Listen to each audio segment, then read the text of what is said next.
for me, in identifying ideal clients, I need people who have the motivation, who have the desire, who have the discipline, and just the willingness to move forward. People who are decisive enough to be able to say, yes, I want to do this. Let's move forward on it.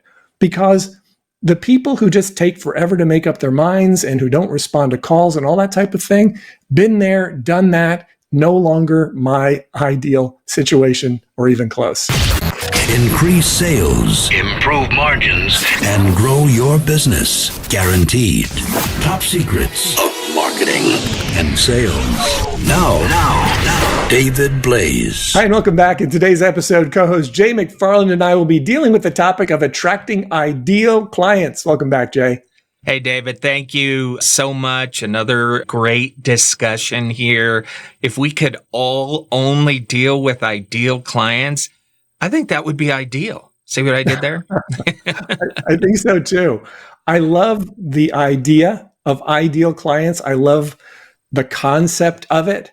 And in nearly everything that I do with our clients, I try to keep that the focus. It's not about bringing anyone in who can fog a mirror. It's not about bringing anyone in with a pulse. It's about saying, okay, how do I put together a situation, an environment in which all the very best prospects for my products and services know who I am and know what I do so that they can make a thumbs up or thumbs down decision about whether or not they want to work with me. And along the way, can I identify whether this person is my ideal client or something very close to it?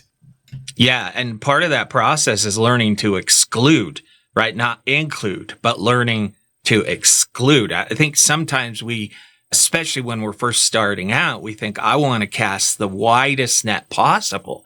And you know what? I've learned just the opposite. I want to be as finite as I can be in who I'm trying to attract.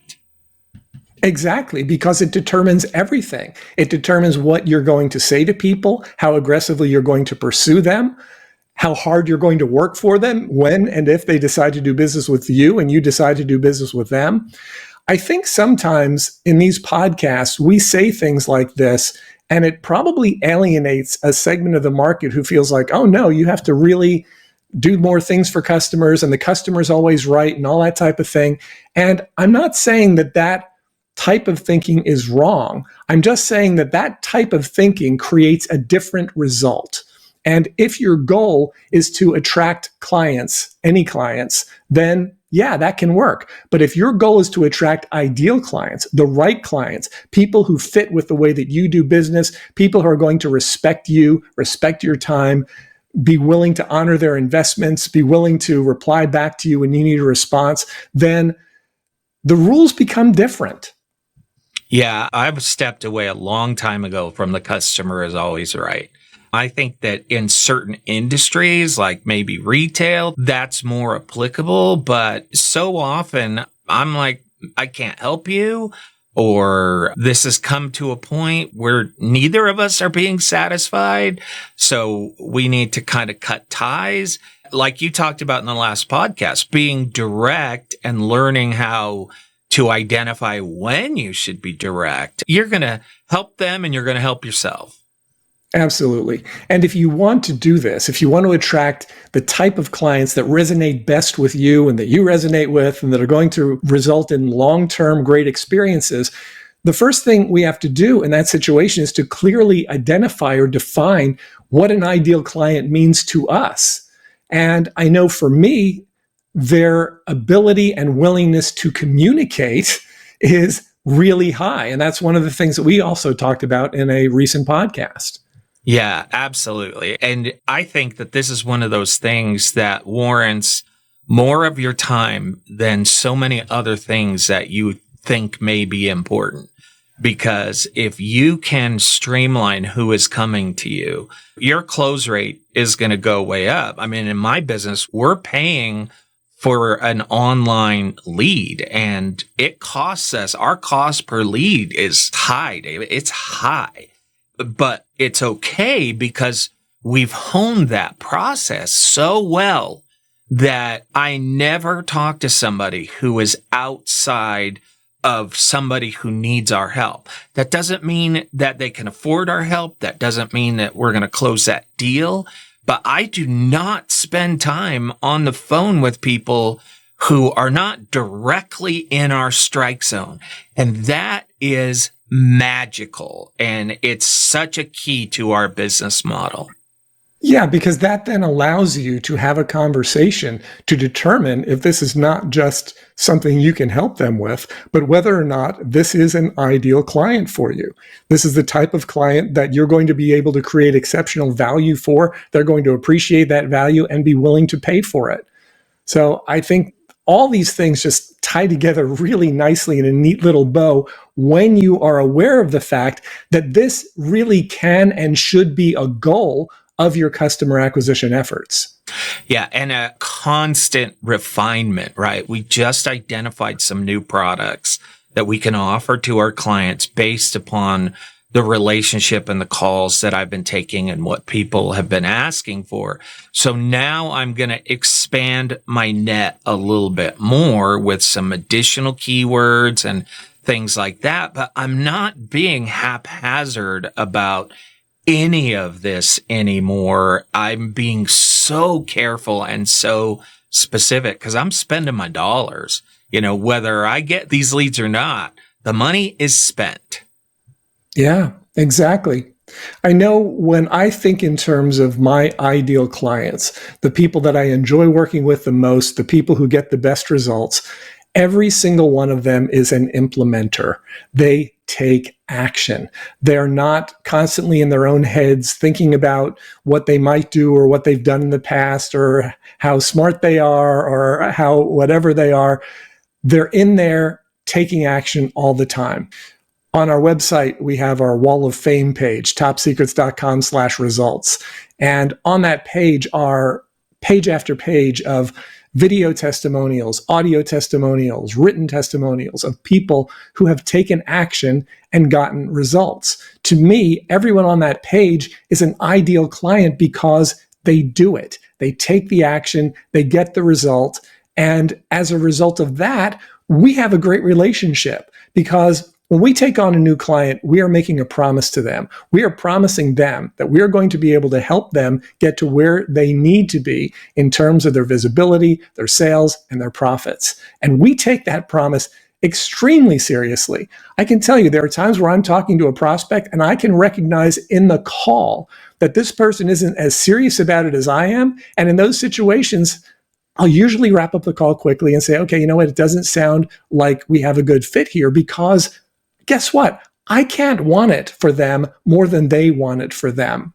And so for me, in identifying ideal clients, I need people who have the motivation, who have the desire, who have the discipline, and just the willingness to move forward. People who are decisive enough to be able to say, yes, I want to do this. Let's move forward on it. Because the people who just take forever to make up their minds and who don't respond to calls and all that type of thing, been there, done that, no longer my ideal situation or even close. Well, I love this point. It's so profound. You're exactly right. When I'm doing a consultation with somebody, I know in the first 5 minutes what type of person they are.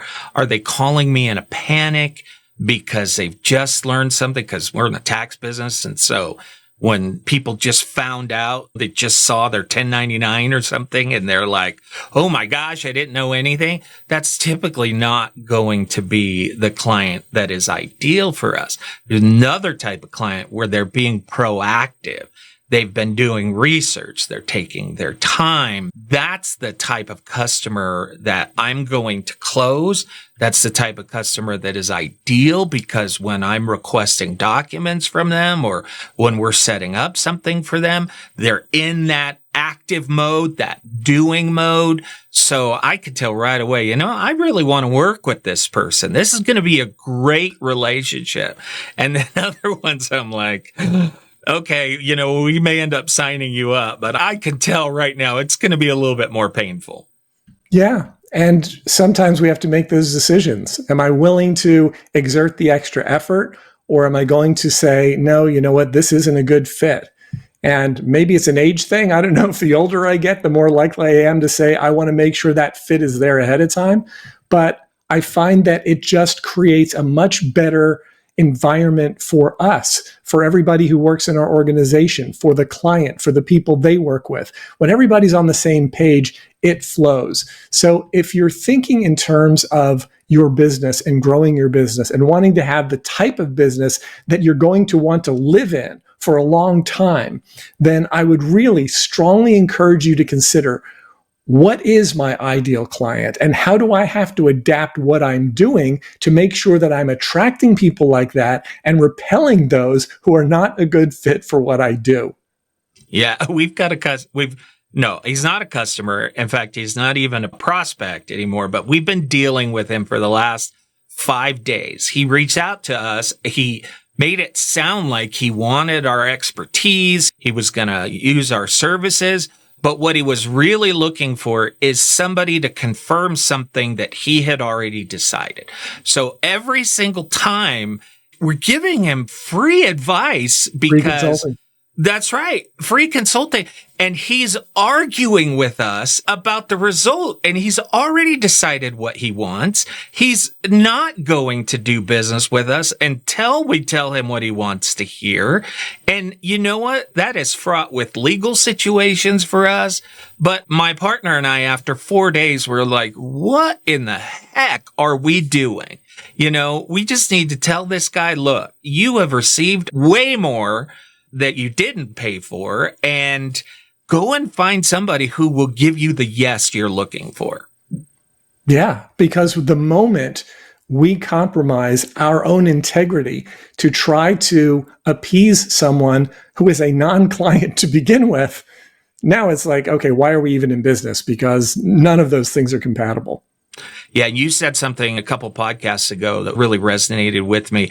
And that is that if they can bully you a little bit, if they figure out that they can get you to compromise, they're going to latch on to that, right? They're going to say, look, I know if I push a little bit, if I'm more of a pain, if I'm a little bit more of a squeakier wheel, then they're going to abuse that. Not everybody. I mean, we're talking in generalities. People are generally good, but we're talking about non-ideal clients. That's what we're talking about. Those are non-ideal clients. Yeah, and identifying that quick, and both of you getting on with your lives.